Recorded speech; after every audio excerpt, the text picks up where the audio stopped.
Olá, meu amigo, minha amiga, muito obrigado por vocês estarem aqui no nosso Portal do José. Hoje é 17 dias das nossas eleições. E para quem acompanha o desenvolvimento das campanhas eleitorais aqui no Brasil, não se fala em outra coisa a não ser da ida do atual presidente da República em Aparecida no dia de ontem, causando uma série de tumultos e simplesmente causando uma agressão muito grande aos católicos de verdade que lá estavam. Afinal de contas, quem passa ali pela Dutra nessa época do ano, né, indo de Rio para São Paulo, de São Paulo para o Rio, ou simplesmente cruzando o Brasil pela Dutra, vê a quantidade de romeiros, de pessoas que estão fazendo peregrinações, caminhadas, enfim, para chegarem em Aparecida e participarem da missa, para comungarem, para comerem e beberem o corpo de Cristo, para estarem ao lado de pessoas que comungam da mesma fé, escutarem as palavras do arcebispo,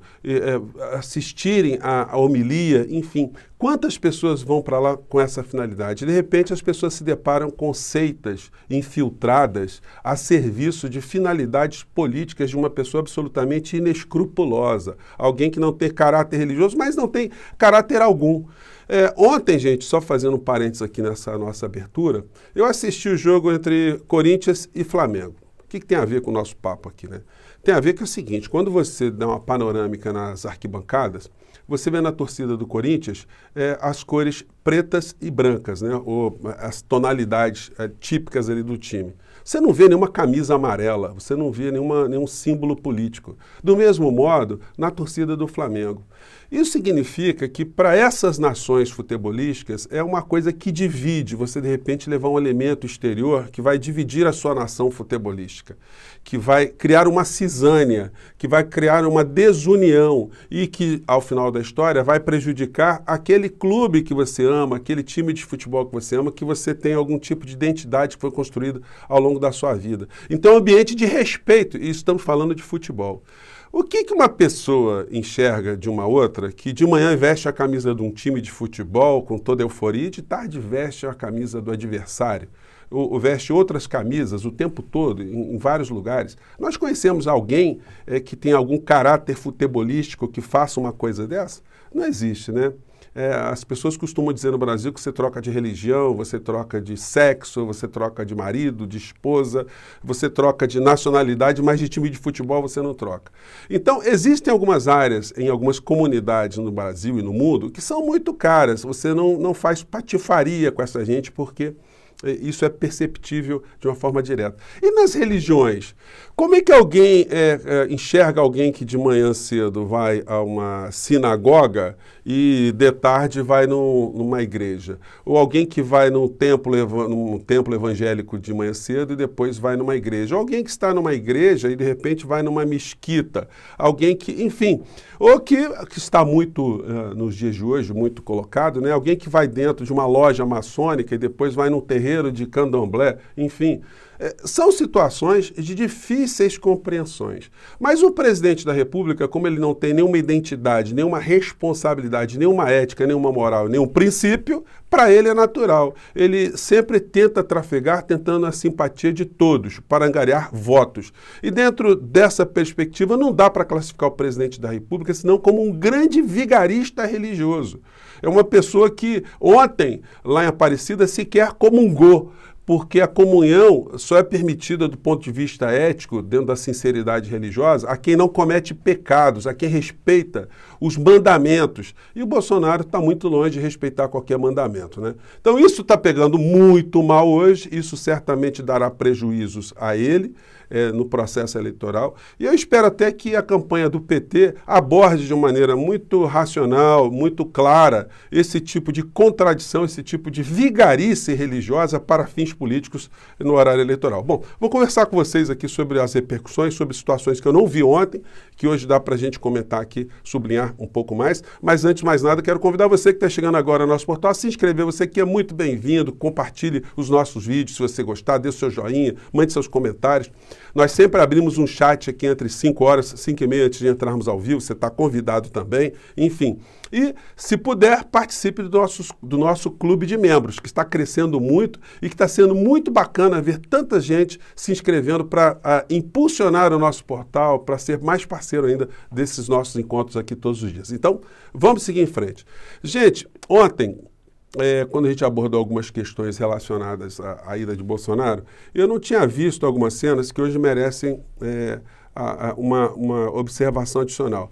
O impressionante é que a Rede Globo de televisão, a maior empresa de comunicação do Brasil, não falou uma linha sobre isso, sobre a usurpação da maior cerimônia religiosa do povo brasileiro, do povo católico, por seitas bolsonaristas que estavam desprezando completamente aquilo que estava acontecendo.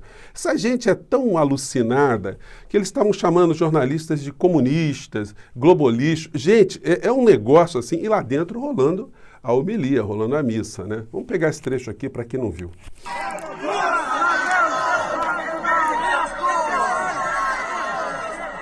Tem criança no meio, né? Bolsonaro, né? Vamos lá. Bebendo, né? Aí esse cidadão que se apresenta ali, né? Gente, não é um fato isolado, não, tá? Aqui no portal recebo muitos elogios, entre aspas, né, de bolsonaristas que aparecem aqui. Eles começam a gritar, botam em caixa alta, né? Comunista, vai para Cuba, vai para Venezuela, né? E aí o cidadão ali, ele sai apontando para os jornalistas também, né? Gritando comunista, comunista, né? Eles se confundem até no que eles estão gritando ali. Vamos lá. Responde por que você está errado. Você é comunista! Imprensa lixo!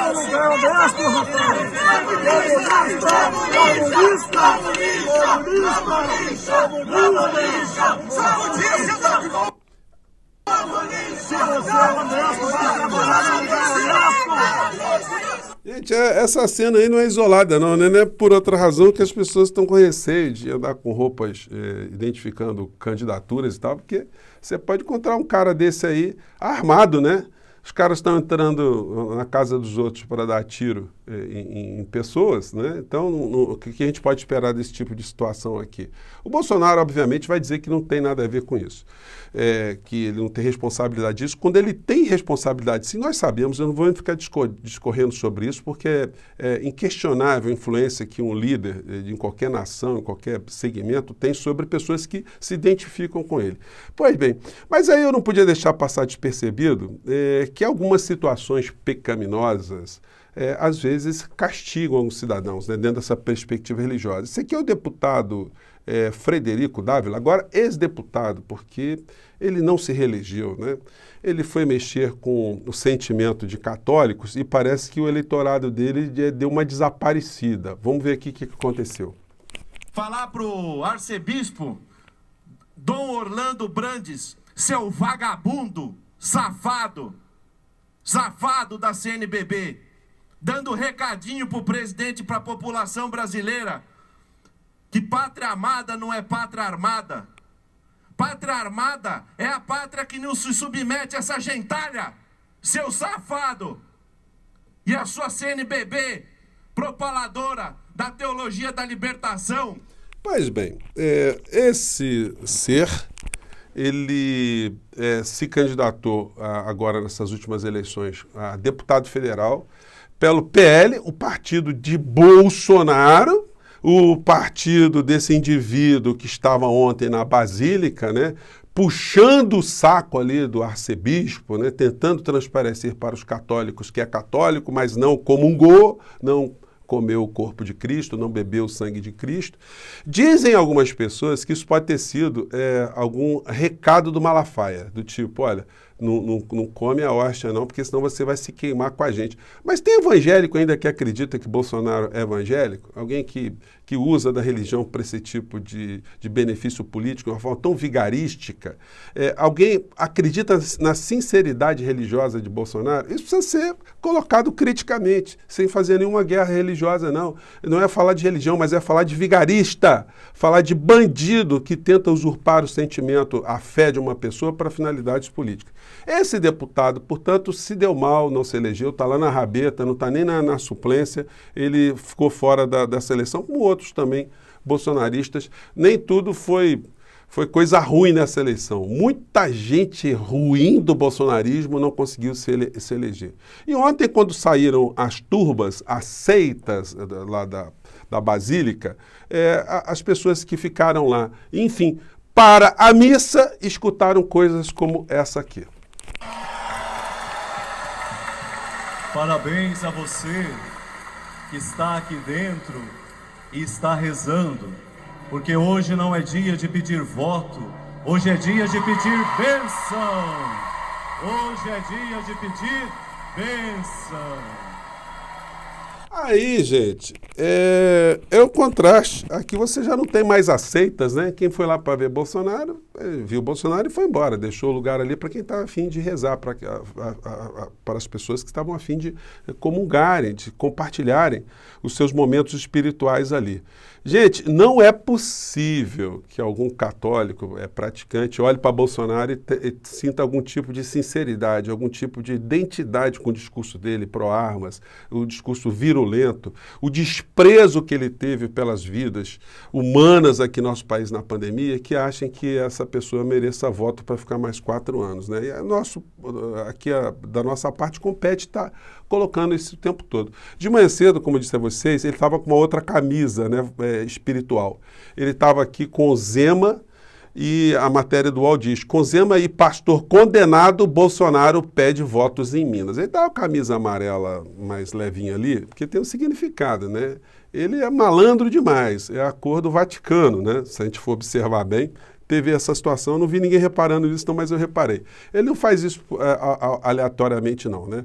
E o que me chamou a atenção, depois do meio dessa história, quando a gente vê o Zema com o Valdemiro Santiago e o Bolsonaro ontem na cerimônia, na foto dos 3 juntos ali, que o Zema também foi um grande canalha, né? Eu estava tentando achar uma outra expressão, mas não consegui. Porque durante a campanha eleitoral ele não fez nenhum tipo de aproximação ao Bolsonaro, tentando ganhar votos ali das pessoas que estavam votando em Lula, estavam votando em outros candidatos, e ele conseguiu o objetivo dele. Conseguindo o objetivo dele, ele colocou as manguinhas lá de fora. Ele foi lá para essa cerimônia ao lado do Valdemiro Santiago e do Bolsonaro, dizer que o Bolsonaro é o enviado de Deus. Gente, é o escolhido de Deus. Esse é o governador agora reeleito lá em Minas Gerais. Só que tem um negocinho, né? Ele tem banco, ele é sócio de banco. Então a matéria aqui do Valor Econômico diz: Romeu Zema é sócio de empresa autorizada a operar crédito consignado no Auxílio Brasil. A Zema Crédito, Financiamento e Investimento S.A. atualmente é presidida por Romero Zema, irmão do governador mineiro. Então sabe o que acontece? Vai se locupletar arrancando dinheiro de pobre, Romeu Zema. As pessoas que recebem o consignado, aposentado, as pessoas que estão numa miséria, as pessoas que estão precisando de grana agora, que vão cair nessa arapuca, vão ter ali o Zema abocanhando uma parcela do dinheiro do pobre aqui no nosso país. Esse é o governador eleito ao lado de Valdemiro Santiago e Bolsonaro, essas pessoas devotas de Deus, né? Que estão aí na política, que a gente precisa colocar uma lupa e precisa bani-las da nossa civilização política, da civilização brasileira, democraticamente. É por isso que eu estou aqui, e, enfim, e é por isso que a gente está aqui todos os dias aqui conversando sobre essas questões, tá bom, gente? Eu vou ficando por aqui, mais tarde temos mais assuntos. Mais uma vez, muito obrigado por vocês estarem aqui no nosso portal. Até mais tarde, gente. Tchau!